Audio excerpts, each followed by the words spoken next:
இந்த ஹார்ட்டில் இந்த இரத்த குழாய்கள் வந்து அடைப்பு ஏற்படுது இல்லைங்களா, இந்த ஆர்ட்ரிஸில் வந்து அடைப்பு ஏற்படுது இல்லையா, அதை வந்து தடுக்கிறதுக்கு என்ன மாதிரியான உணவுகள் வந்து எடுக்கணும் அப்படின்னாக்கா,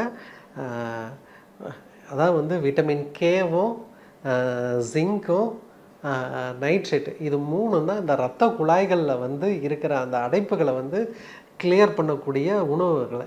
இது நேச்சுரல் ஃபுட்டில் வந்து என்னென்ன இருக்குது, அதாவது வந்து விட்டமின் கே வந்து நமக்கு நிறைய கீரை காய்கறிகளில் வந்து இருக்குது சரிங்களா. ஸோ கீரை தான் வந்து மெயின் சோர்ஸ் வந்து விட்டமின் ஜிங்காக இருக்கட்டும், அயனாக இருக்கட்டும், விட்டமின்ஸு மினரல்ஸு எப்போதும் வந்து கீரைகளில் தான் வந்து இந்த ஊட்டச்சத்துக்கள் வந்து ரொம்ப அதிகமாக இருக்கும். ஸோ நாம் என்ன பண்ணுறோம் அப்படின்னாக்கா, இப்போல்லாம் நிறைய கீரைகளே வந்து உணவுகளில் வந்து தவிர்த்துறோம். முடிஞ்ச வரையும் ஏதாவது ஒரு கீரையை வந்து உணவில் சேர்த்துக்கிற பழக்கம் வந்து கண்டிப்பாக வந்து மெயின்டைன் பண்ணுங்கள்.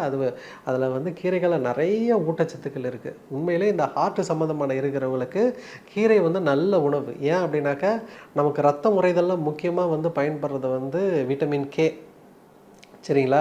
அந்த விட்டமின் கே, ஜிங்க்கு, நைட்ரேட்டு இது எல்லாமே இரத்த குழாய்களை வந்து சீரமைக்கிறதுல வந்து ரொம்ப முக்கியமான பங்கு வகிக்கும்.